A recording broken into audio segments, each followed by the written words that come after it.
Kalau kita diancam, kalau kita diserang, tidak akan ada yang bantu kita, saudara-saudara. Kita harus sadar, konsep Indonesia ini tidak disukai oleh banyak kekuatan-kekuatan di dunia. Guys, Presiden Prabowo Subianto baru saja mengumumkan Indonesia harus ikut berperang. Wah, ini tentu adalah sebuah pengumuman besar dari seorang pemimpin Republik Indonesia, di mana kita ketahui saat ini memang geopolitik dunia sedang tidak baik-baik saja. Amerika Serikat mulai serang kiri kanan, bahkan sekutunya sendiri juga disikat. Mulai memanasnya Eropa, ditaklukkannya Venezuela, dan juga ancaman invasi Greenland hingga Taiwan membuat dunia diambang perang dunia ketiga. Nah, hal inilah yang menjadi alasan Presiden Prabowo Subianto di hadapan para jenderal tinggi seluruh TNI, baik itu Angkatan Darat, Laut, dan juga Angkatan Udara, ini untuk TNI agar selalu siap berperang. Bukan lagi siap sedia, tapi siap berperang. Karena kalau misalnya Indonesia, teman-teman, ikut diinvasi, maka garda terdepannya ya pasti adalah para anggota TNI, personil, prajurit yang sudah dilatih oleh negara untuk menjadi tameng pertama. Nah, teman-teman, kita hari ini bakal mendengarkan dulu pengumuman ya dari Presiden Prabowo Subianto terkait Indonesia yang harus siap berperang. Bukan hanya siap di omon-omon, bukan hanya ya secara retorika, tapi benar-benar siap 24 jam dalam 1 minggu ini terus untuk siap angkat senjata. Oke, teman-teman, tanpa panjang lebar, kita mending langsung saja simak penuturan dari Presiden Republik Indonesia Bapak Prabowo Subianto. Saya tegaskan bahwa Indonesia siap bila diminta oleh semua pihak yang terlibat untuk berperan. Kami siap berperan sesuai dengan kapasitas dan kemampuan Indonesia. Dan bisa jadi BRICS akan ditarik untuk ikut perang di Iran. Karena meeting yang terjadi di South Africa hari ini itu adalah angkatan laut dari semua negara BRICS. Negara Indonesia bisa jadi ikut terseret ke perang Iran. Walaupun sebetulnya latihan yang ada di Afrika Selatan kita cuma mengirimkan observer, nggak murni angkatan laut. Tapi ini bisa jadi kode keras bahwa BRICS akan melindungi Iran. So pertanyaannya guys, lu setuju nggak kalau BRICS bersatu melindungi Iran? BRICS bersatu melawan Amerika Serikat, Israel, dan Arab Saudi. Lu setuju nggak itu terjadi? Dan pertanyaan paling penting menurut lu, Prabowo mau nggak sih kita ngirimin tentara sebagai negara anggota BRICS untuk ikut latihan perang di Afrika Selatan? Udah siap belum lu, BRICS? Kalau kita sungguh-sungguh mau non-blok, kalau kita sungguh-sungguh mau tidak terlibat dalam fakta, kalau kita sungguh-sungguh mau bersahabat sama semua, berarti kita sendiri. Kalau kita diancam, kalau kita diserang, tidak akan ada yang bantu kita, saudara-saudara. Kita harus sadar, konsep Indonesia ini tidak disukai oleh banyak kekuatan-kekuatan di dunia. Dan kita terbuka saja, mungkin beberapa kekuatan-kekuatan yang dekat sama kita. Karena itu saudara-saudara, bahwa dari mulai presiden pertama,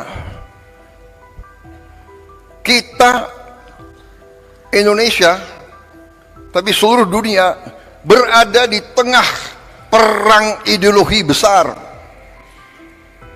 Perang ideologi besar di dunia, di mana dunia dipecah menjadi blok. Ada blok komunis dan blok anti komunis. Blok bisa dikatakan blok demokrasi atau blok kapitalis. Ini kenyataan. Jadi Indonesia kita harus sadar bahwa kita tidak hidup sendiri. Perang Ukraina akan berpengaruh kepada kita.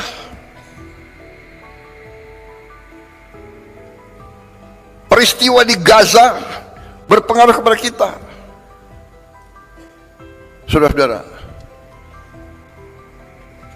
Jadi saudara-saudara, ini yang saya ingin sampaikan ke seluruh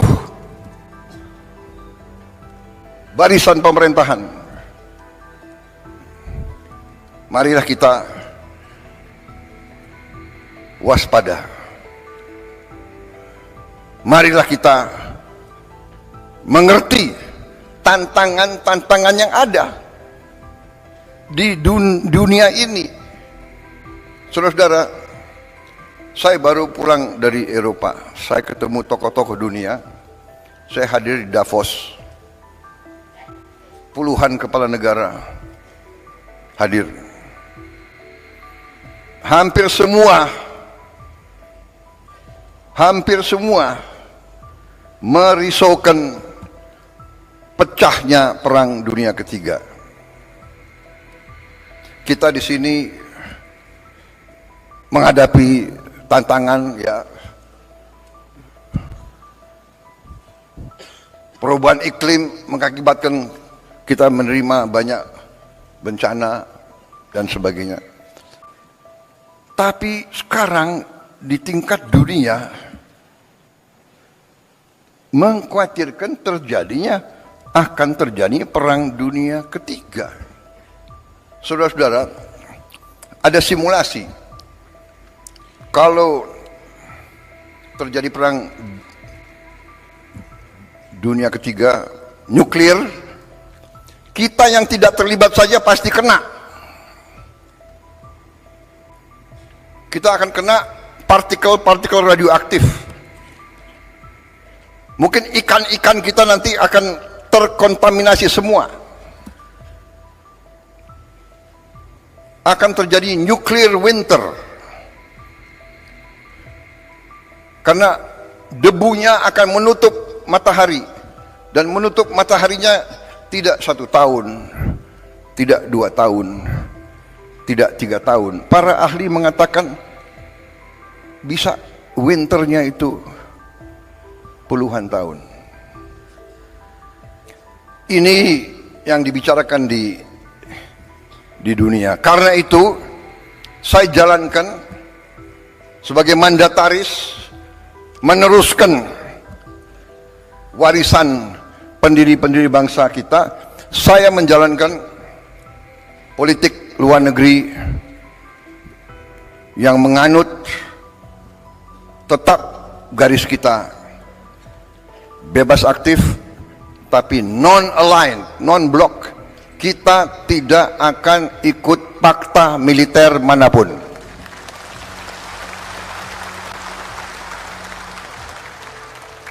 Saya katakan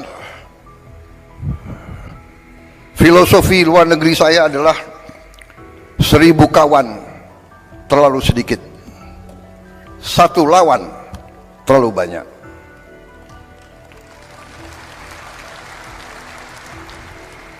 Satu lawan, apalagi 1 musuh. Itu garis kita. Tapi kita mengerti semua. Ya, kita mengerti semua. Kalau kita sungguh-sungguh mau non-blok, kalau kita sungguh-sungguh mau tidak terlibat dalam fakta, kalau kita sungguh-sungguh mau bersahabat sama semua, berarti kita sendiri. Kalau kita diancam, kalau kita diserang, tidak akan ada yang bantu kita, saudara-saudara.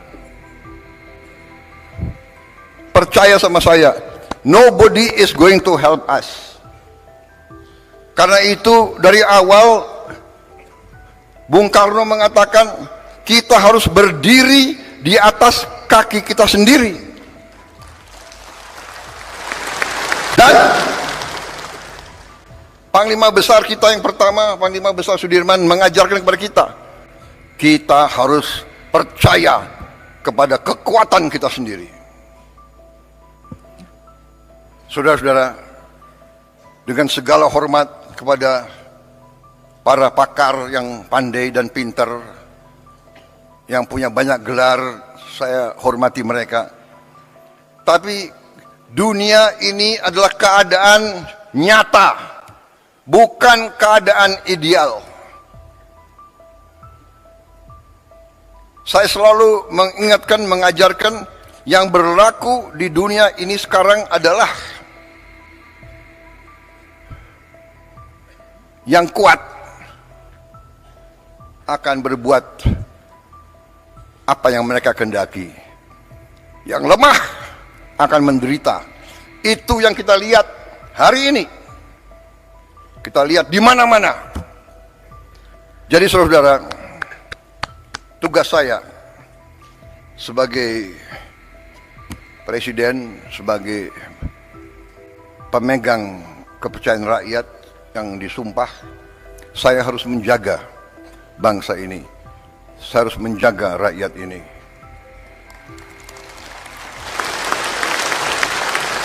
Kadang-kadang gampang untuk kita bilang, gampang kita ngomong, tapi kadang-kadang tidak gampang untuk dilaksanakan. Kadang-kadang hati kita bergejolak, tapi kita harus senyum karena kita sudah memilih akan baik sama semua untuk melindungi rakyat kita. Kita tidak bisa emosional, kita tidak bisa terlalu idealis, karena yang berlaku adalah dunia nyata, saudara-saudara. Karena kita tidak mau perang, kita harus siap untuk perang. Kita tidak niat mengancam siapa, tapi selalu mereka ganggu kita. Kenapa saudara-saudara? Karena Indonesia, Nusantara kita, semua pulau-pulau kita adalah kaya.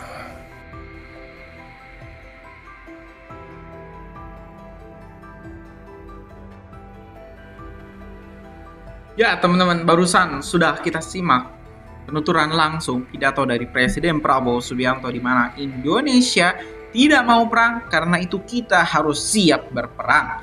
Kalau misalnya kita masih tetap mau non-blok, ya tidak memihak pada manapun, maka ya kenyataan pahitnya, kalau misalnya Indonesia diserang, ya tidak akan ada negara yang jor-joran untuk membantu Indonesia. Karena itu, kata Pak Prabowo, saya sangat sepakat dengan kata Pak Prabowo, kita harus berdikari, kita harus mandiri. Industri pertahanan kita tidak boleh bergantung pada satu negara pun. Kita harus bisa memproduksi jet tempur sendiri, tank tempur sendiri, bahkan teman-teman persenjataan canggih pun kita harus mulai bisa membuatnya. Karena kalau misalnya kita masih bergantung pada Amerika, Rusia, Eropa, sampai kapanpun kita tidak akan pernah menjadi negara adidaya. Nah, itulah mungkin rangkuman dari apa yang dikatakan oleh Pak Prabowo. Kita tidak mau berperang, tapi kalau misalnya ada orang yang mengganggu kita, ya kita harus melawan. Itulah kata Pak Prabowo. Gimana menurut kalian? Punya pendapat lain? Coba tulis di kolom komentar. Kita bakal diskusikan. Terima kasih. Assalamualaikum warahmatullahi wabarakatuh.